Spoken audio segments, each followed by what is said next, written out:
और बुलेटिन की शुरुआत करेंगे इस वक्त की बड़ी खबर के साथ। हरिद्वार से बड़ी खबर सामने आ रही है, जहां पर हरियाणा में बीजेपी की जीत पर और कांग्रेस की हार पर सीएम रावत का बयान आया। पूर्व सीएम जो है हरीश रावत, उनका बयान सामने आया है। उत्तराखंड में भी इसी तरह की परिस्थितियों में हुई थी हार। उनका कहना है जीती हुई सीट को हारने का ढूंढेंगे कारण। हरीश रावत ने बड़ी बात कही है। हार के कारणों का गहराई से किया जाएगा विश्लेषण। हरियाणा के लोगों को भी कांग्रेस की हार से लगा है बड़ा झटका। बीजेपी की कूटनीति चाल चलने का मिला है फायदा। हरीश रावत ने किया है दावा, महाराष्ट्र, झारखंड, नगर निकाय और अन्य राज्यों के चुनावों में बीजेपी की होगी हार। समाज को तोड़ने और नफरत फैलाने की राजनीति करती है बीजेपी, हरीश रावत का यह कहना है। तो ये बड़ी जानकारी आपको दे रहे हैं हरिद्वार से, जहां पर हरियाणा में कांग्रेस की हार पर पूर्व सीएम हरीश रावत का ये बयान सामने आया है।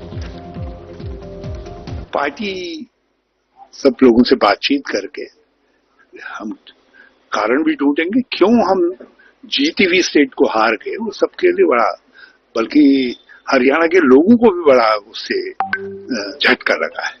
हाँ, एक बात जरूर समझ में आती है कि भाजपा ने जो कूटनीतिक चाल चली कि एक समाज के हिस्से के खिलाफ शेष समाज को खड़ा करने की, उसका उनको फायदा मिल गया।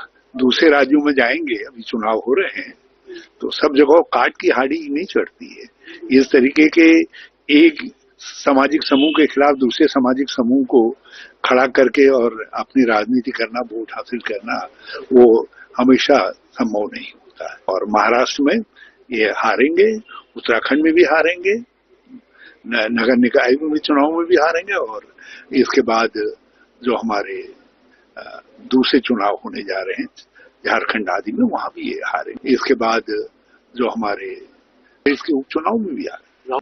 इसको गहराई से विश्लेषण करने की आवश्यकता है। और उत्तराखंड में भी हम इसी तरीके की परिस्थितियों में हारे थे, तो क्या कारण है यदि कहीं और गढ़वाल आईजी करण सिंह नगरनियाल हरिद्वार एसएसपी कार्यालय पहुंचे, जहां उन्होंने सभी थाना कोतवाली प्रभारियों के साथ जो है अपराध समीक्षा की बैठक की, जिसमें उन्होंने एक एक करके थाना और कोतवाली के प्रभारी से अपराध के ग्राफ को लेकर फीडबैक लिया। साथ ही उनको अपराध कम करने के टिप्स देते हुए कई दिशा निर्देश भी दिए। गढ़वाल आईजी ने बताया कि हरिद्वार के पुलिस कप्तान प्रमेंद्र डोभाल ने जिस तरह जो है पिछले महीने हुए क्राइम को कंट्रोल करते हुए उसका खुलासा किया है, वो सराहनीय है, लेकिन पुलिस को हमेशा तत्परता बरतने की जरूरत है। उन्होंने पुलिस अधिकारियों को जनपद में जो भी लंबित मामले हैं उनके जो है जल्द से जल्द अनावरण करने के लिए उन्हें कहा है। साथ ही जिन थाना क्षेत्रों में रिकवरी का प्रतिशत कम रहा, उनको तत्काल सुधार करने के लिए भी निर्देश दिए हैं। वाहन चोरी की घटनाओं में हो रही बढ़ोतरी पर उन्होंने नाराजगी जताई है। पूरे जनपद में सख्त चेकिंग अभियान चलाने और पुलिस सत्यापन करने के निर्देश दिए हैं। महिला संबंधी अपराधों में तत्काल एक्शन लेने और विवेचना को जल्द पूरा करने के लिए भी कहा है। वहीं लापरवाही करने वाले अधिकारियों को विभागीय कार्रवाई करने की चेतावनी भी दी है।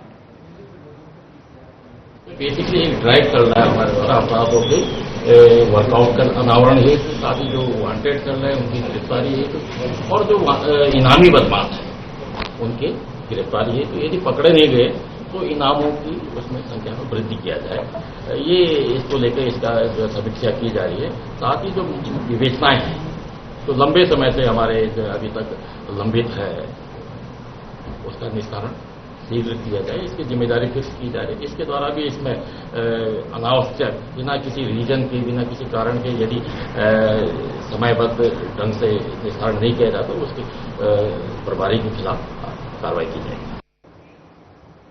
और अब बड़ी खबर सामने आ रही है ऋषिकेश से, जहां पर मंत्री प्रेमचंद अग्रवाल ने सड़क निर्माण का औचक निरीक्षण किया है। तो नगर विकास मंत्री प्रेमचंद अग्रवाल ने श्यामपुर फाटक के पास सड़क निर्माण का औचक निरीक्षण किया है।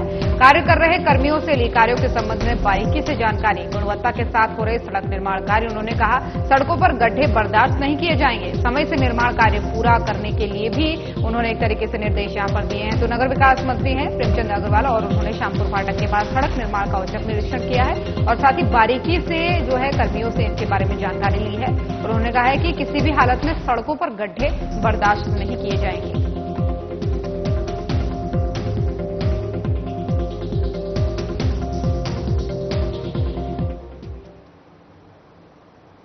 और पिथौरागढ़ में एक संस्था ने बालिका सप्ताह के अंतर्गत करियर काउंसलिंग कार्यक्रम का आयोजन किया, जिसमें मुख्य अतिथि के रूप में पिथौरागढ़ की एसपी रेखा यादव पहुंची। उन्होंने दीप प्रज्वलित करके कार्यक्रम का शुभारंभ किया। वहीं कार्यक्रम में नन्हे मुन्ने कलाकारों ने कुमाऊनी संस्कृति पर आधारित सांस्कृतिक कार्यक्रमों की प्रस्तुति दी। मौके पर एसपी रेखा यादव ने बालिकाओं को करियर बनाने के टिप्स दी। वहीं आपको बता दें कि अपने जीवन के बारे में बताते हुए एसपी रेखा यादव थोड़ी भावुक हुई। उन्होंने बताया कि पिता के बताए रास्ते पर चलकर ही आज वो एसपी बनी है। सभी बालिकाओं को अपने माता पिता के साथ अपने अपने भविष्य को लेकर चर्चा करनी चाहिए। इस मोमेंट पे मेरे फादर ने एक स्टेटमेंट बोला कि बेटा इंजीनियर बन के क्या कर लोगे, कुछ नहीं करना, नौकरी तो मिलनी नहीं है। तो मैं चाहता हूं कि तुम नॉर्मल ग्रेजुएशन करो और सिविल सर्विसेज की तैयारी करना। पिताजी की बात सुनकर के जनरली जिस परिवेश में हम आते थे वहां फादर ने जो बोल दिया वो मानना है आपको। हमने वो माना और मैंने वो विड्रॉ किया और मैंने नॉर्मल ग्रेजुएशन किया। मैंने बीएससी किया। तो बीएससी करते करते मेरा केमिस्ट्री में बहुत इंटरेस्ट हो गया और मुझे लगा कि मुझे एमएससी केमिस्ट्री करनी है और प्रोफेसरशिप। इसकी बच्ची ने बताया टीचर बनना था, तो हमने उस टाइम में प्रोफेसरशिप को अपना कैरियर चुना। वो भी हो गया।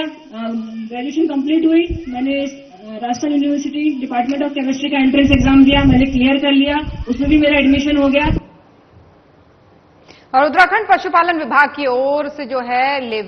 ओर से विकासखंड पुरोला के धामपुर में लंपी नियंत्रण कार्यक्रम जागरूकता शिविर का आयोजन किया गया। कार्यक्रम के दौरान पुरोला राजकीय पशु चिकित्सालय के पशु चिकित्सा अधिकारी ने पशुपालकों को टीकाकरण की विस्तार पूर्वक जानकारी दी। वहीं इस दौरान उन्होंने बताया कि राज्य सरकार के अंतर्गत पशुपालन विभाग की तरफ से अनेकों योजनाएं चलाई जा रही हैं। सभी पशुपालक जो हैं वो योजनाओं का लाभ लें और पशुओं में होने वाली बीमारियों के प्रति सचेत रहें। उन्होंने पशुपालकों को सलाह दी कि समय समय पर अपने पशुओं का टीकाकरण कराएं। वहीं पशु चिकित्सा अधिकारी ने सभी से अपील की है कि राजकीय पशु चिकित्सालय पर आकर जो है सरकार की ओर से चलाई जा रही विभिन्न योजनाओं की जानकारी के साथ लाभ लें, जिससे कि पशुओं की बीमारियों से सुरक्षा और बचाव हो सके।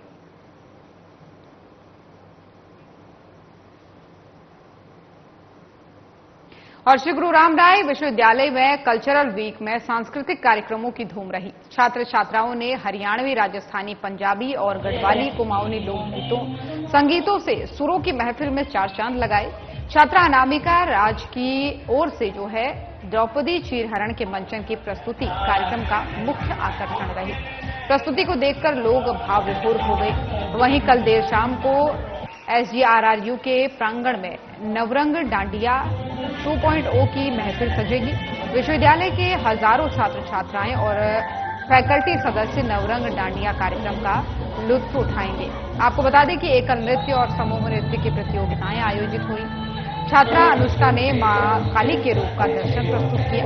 वहीं नवरात्र के अवसर पर मां काली की प्रस्तुति ने माहौल को भक्तिमय बना दिया। श्रवण एंड ग्रुप ने जो है पंजाबी गीत पर जोरदार प्रस्तुति से दर्शकों का दिल जीत लिया। साथ ही स्कूल ऑफ नर्सिंग की छात्राओं ने नृत्य के माध्यम से उत्तर पूर्वी राज्यों की लोक संस्कृति की छटा बिखेरी। वहीं स्कूल ऑफ पैरामेडिकल की साक्षी शर्मा की सोलो प्रस्तुति ने सभी को मंत्रमुग्ध कर दिया। इसी के साथ ही स्कूल ऑफ इंजीनियरिंग साइंसेज के आर्यन डोगरा ने बॉलीवुड गीतों को गुनगुना करके युवा धड़कनों को और तेज कर दिया।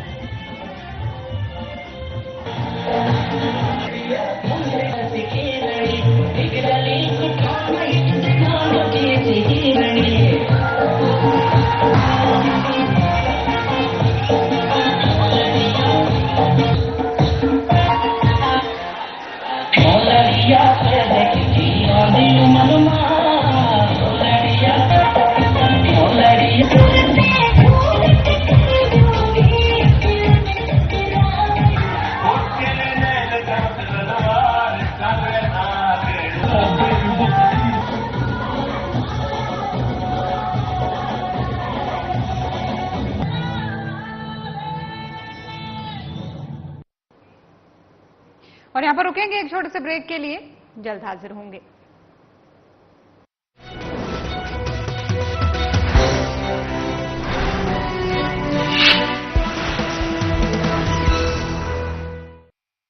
मुख्यमंत्री पुष्कर सिंह धामी के नेतृत्व में राज्य सरकार साइबर सुरक्षित उत्तराखंड बनाने के लिए कई मोर्चों पर काम कर रही है। साइबर सुरक्षा के मजबूत तंत्र से साइबर अपराधियों की धरपकड़ में तेजी आई है। साइबर अपराधों से निपटने के लिए देहरादून और रुद्रपुर में 2 साइबर क्राइम पुलिस स्टेशन बनाए गए हैं। इसके अलावा सभी जिलों में साइबर सेल स्थापित की गई हैं। आजकल साइबर अपराधी digital arresting, AI voice cloning जैसे आधुनिक तरीकों से साइबर ठगी को अंजाम दे रहे हैं। मान लीजिए आपको कोई कॉल आती है और कहा जाता है आपका पार्सल पकड़ा गया है या आपके अकाउंट से गैर कानूनी लेन देन हुआ है। वीडियो कॉल में अपराधी का बैकग्राउंड किसी पुलिस स्टेशन की तरह दिखता है। डर दिखाकर अपराधी आपको घर में ही कैद कर देता है, जिसे अपराधी डिजिटल अरेस्ट कहते हैं। याद रखें, कानून में डिजिटल अरेस्ट जैसा कोई शब्द नहीं होता। पुलिस या कोई एजेंसी आपको कॉल पर अरेस्ट की धमकी नहीं देते, लिहाजा डर या धमकी भरी ऐसी बातों पर कभी यकीन न करें। कई बार साइबर अपराधी AI वॉइस क्लोनिंग के जरिए आपके किसी परिचित की मिलती जुलती आवाज में आपसे बात कराते हैं। उसके अरेस्ट होने या फंसे होने की बात करके आपसे पैसे ऐंठ लेते हैं। इसलिए अपराधियों के झांसे में आने से पहले अपने परिचित को खुद कॉल करके पुष्टि जरूर करें। पैसा दोगुना करने, विदेश में नौकरी दिलवाने जैसे लालच में कभी न फंसें। किसी अनजान नंबर से आई वीडियो कॉल को कभी रिसीव न करें। व्हाट्सएप, ईमेल या SMS में आए किसी भी अनजान लिंक को क्लिक न करें। गैर जरूरी ऐप्स डाउनलोड न करें, केवल वेरीफाइड सोर्स से ही ऐप डाउनलोड करें। पासवर्ड, OTP एवं अन्य गोपनीय जानकारियां किसी से साझा न करें। पासवर्ड मजबूत रखें और समय समय पर बदलते रहें। अगर आप साइबर अपराध के शिकार हो जाते हैं तो बिना देरी किए टोल फ्री नंबर 1930 पर शिकायत दर्ज कराएं। साइबर क्राइम पर करें प्रहार, बने जागरूक, रहें होशियार। प्रधानमंत्री नरेंद्र मोदी जी के मार्गदर्शन और मुख्यमंत्री पुष्कर सिंह धामी के कुशल नेतृत्व में उत्तराखंड सरकार महिलाओं के सर्वांगीण विकास और सशक्तिकरण के लिए लगातार कार्य कर रही है। पिछले कुछ वर्षों में सरकार द्वारा लखपति दीदी योजना, सशक्त बहना योजना, महिला स्वयं सहायता समूह सशक्तिकरण योजना जैसी महत्वपूर्ण योजनाएं लागू की गई हैं, जिनके माध्यम से महिलाओं का आर्थिक सशक्तिकरण किया जा रहा है। सशक्तिकरण के इन्हीं प्रयासों में शासन, प्रशासन और निर्णय लेने की प्रक्रिया में भी महिलाओं की भागीदारी को बढ़ाया जा रहा है। जहां एक ओर महिलाओं को सरकारी नौकरियों में 30% का क्षैतिज आरक्षण दिया गया है, वहीं अब सरकार ने कोऑपरेटिव बैंकों और सहकारी समितियों में महिलाओं के लिए 33% आरक्षण देने का निर्णय लिया है। यह निर्णय महिलाओं की राजनीतिक और सामाजिक भागीदारी को बढ़ावा देने के साथ साथ सहकारी आंदोलन में सबका साथ, सबका विकास के मंत्र को और मजबूती देगा। सरकार के इस ऐतिहासिक निर्णय से अब महिलाओं के लिए न्याय पंचायत स्तर पर सरकारी समितियों और जिला सहकारी बैंकों में भी महत्वपूर्ण पदों पर सुनिश्चित भागीदारी का रास्ता खुल गया है। इस निर्णय से सहकारिता विभाग द्वारा चलाई जा रही सभी योजनाओं का लाभ समाज की आधी आबादी तक और प्रभावी तरीके से पहुंचेगा। लैंगिक समानता और महिला सशक्तिकरण की दिशा में सरकार के ये प्रयास न सिर्फ महिलाओं को आर्थिक रूप से सशक्त बनाएंगे, बल्कि उनकी सामाजिक स्थिति को भी सुदृढ़ करेंगे। संकल्प से सिद्धि की ओर, सहकारिता से समृद्धि की ओर।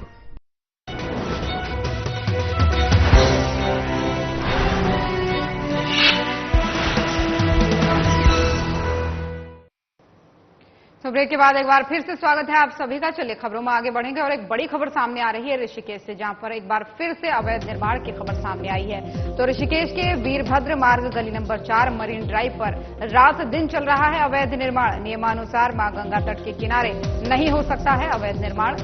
MDDA से मानचित्र स्वीकृत करवाना असंभव। अवैध निर्माण की शिकायत CM हेल्पलाइन, MDDA कार्यालय और SDM ऋषिकेश को दी गई है।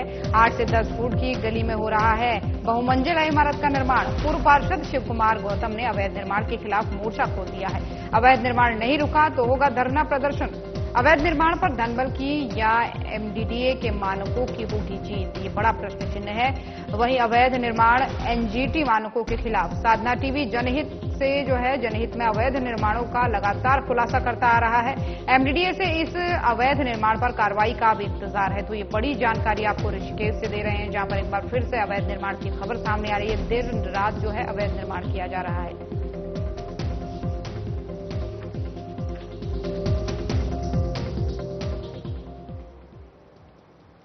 और उधर त्योहारी सीजन में सड़क दुर्घटनाओं को रोकने के लिए पौड़ी पुलिस एक्शन में दिखाई दे रही है। पुलिस कप्तान लोकेश्वर सिंह के निर्देश पर पूरे जनपद में शराब पीकर वाहन चलाने वालों के खिलाफ कार्रवाई की जा रही है। केवल अक्टूबर महीने में 45 और साल 2024 में अब तक 466 चालक शराब पीकर वाहन चलाते हुए पुलिस ने गिरफ्तार किए हैं, जिनके खिलाफ चालान काटकर जुर्माना वसूल करने की कार्रवाई पुलिस ने की है। जबकि कई वाहन चालकों के लाइसेंस निरस्त करने की संस्तुति संभागीय परिवहन विभाग को भेजी है। आपको बता दें कि पुलिस कप्तान लोकेश्वर सिंह ने बताया कि पहाड़ों पर शराब पीकर वाहन चलाना अपनी और दूसरों की जान को खतरे में डालना है, इसलिए ये लापरवाही पुलिस बर्दाश्त नहीं करेगी। जो भी चालक शराब पीकर वाहन चलाता हुआ पकड़ा जाएगा, उसके खिलाफ कड़ी से कड़ी कार्रवाई होगी।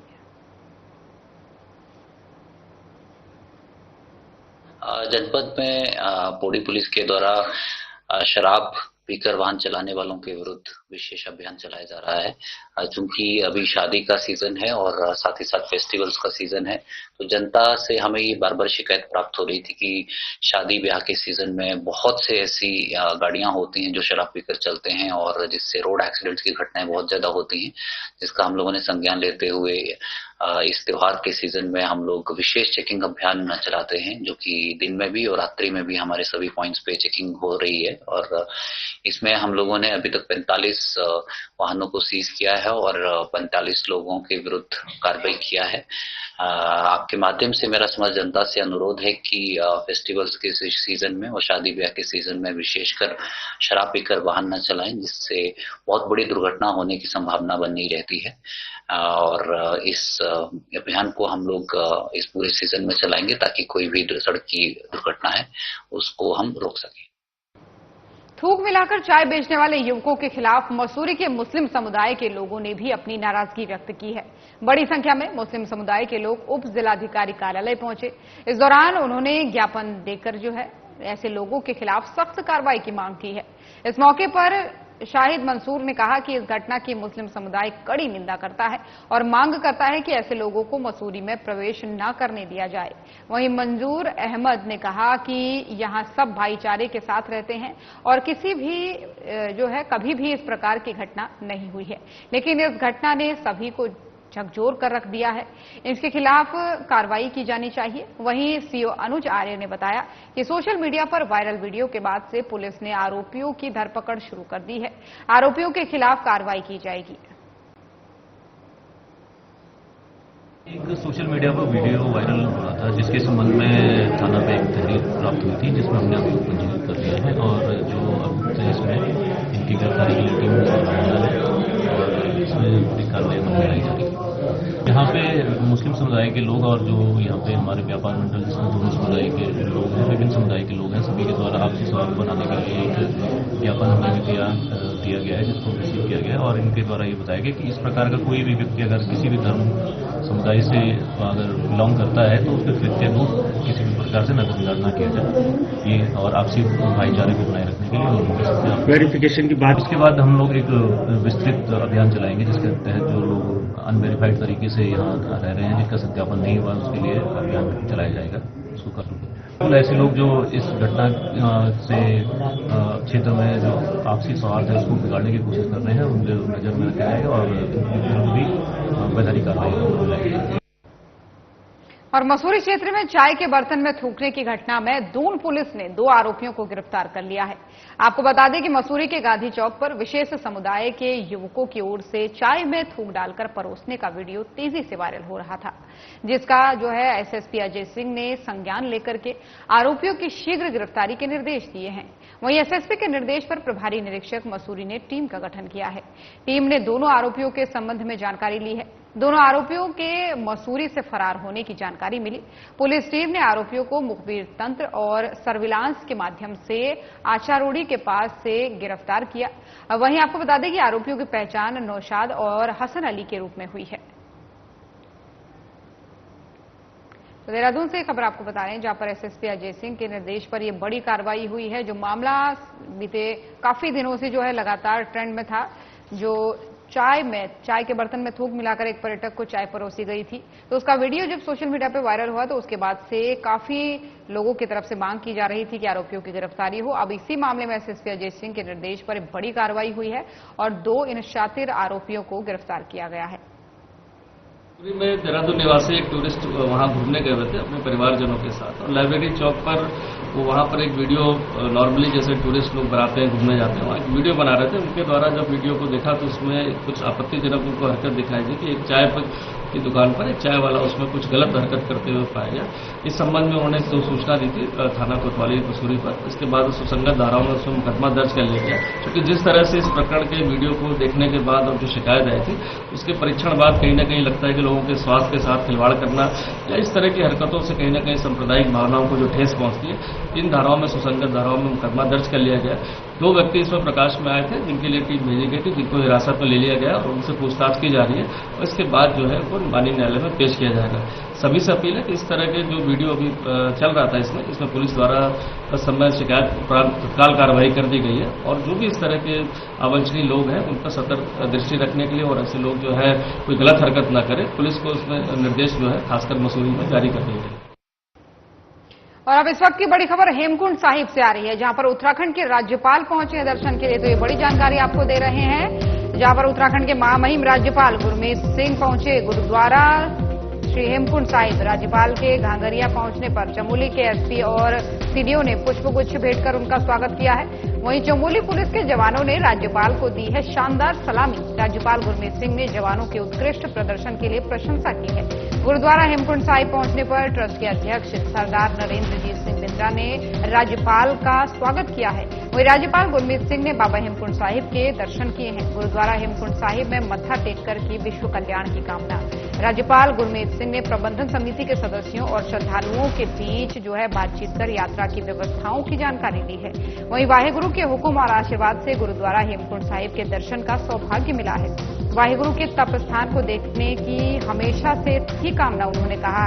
राज्यपाल ने चमोली की प्राकृतिक सुंदरता, शांति और साधना के माहौल को भी यहां पर सराहा है। वहीं केदारनाथ और हेमकुंड साहिब में रोपवे निर्माण के शिलान्यास के लिए पीएम मोदी का आभार उन्होंने यहां पर व्यक्त किया है।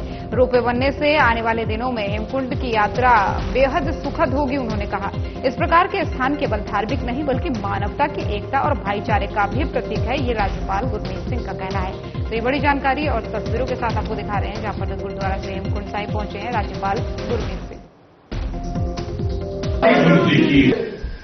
साथ संगत जी नूं मेरा आत्मिक सत श्री अकाल।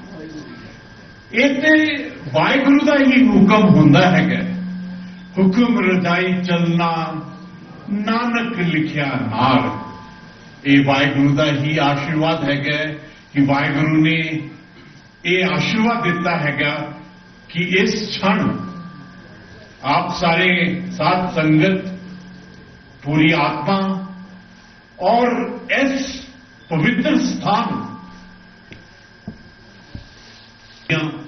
वो पवित्र कुंड और मैं इस क्षण पूरी मानवता, पूरा सिख समाज, हर भारतीय, हर उत्तराखंडी सारे दे वलों मैं सारे वास्ते वाहेगुरु तो, सच्चे पातशाह तो, दसवेश पिता तो मैं आशीर्वाद मांगता है। वाहेगुरु अगे अरदास की सीगी। ये मैं 1996 जो मैं टनकपुर बनपासा सीगा तद दा आने की कोशिश कर रहा सीगा और अज मैनू लगता है कि वाहेगुरु ने वो आशीर्वाद दिता है, वो सप्त श्रृंग, वो 7 चोटियां। तो खबर उत्तराखंड देख रहे थे आप। बुलेटिन में फिलहाल इतना ही। खबरें लगातार जारी हैं। नमस्कार।